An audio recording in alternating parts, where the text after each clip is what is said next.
யாரோட tooth brush இது? தெரியல உன்னுடைய நேற்று ராத்திரி உங்கள் பேக்கை சுத்தம் பண்ணும்போது பார்த்தேன். I packed you blue colour one. இது யாரோட?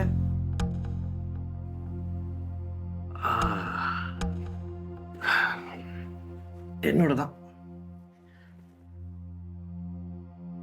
உங்களுடைய ப்ளூ எப்படி பர்பிளாக மாறிச்சு?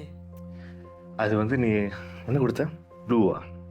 அது வந்து நான் ஹோட்டலில் யூஸ் பண்ணுறப்ப டாய்லெட் பவுலில் இருந்துச்சு.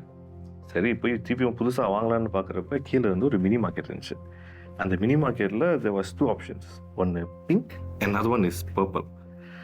ஸோ பிங்க்குக்கு பர்பிள் எவ்வளோ பெட்டர்னு சொல்லிட்டு தான் நான் இந்த பர்பிளையே வாங்கிட்டேன். ஏன் ஹோட்டலில் டூத் ப்ரஷ் இல்லையா? இருந்துச்சு, ஆனால் ஹோட்டல் டூத் ப்ரஷ் உனக்கு தெரியும்ல, it is very soft, use பண்ணவே நல்லா இருக்காது.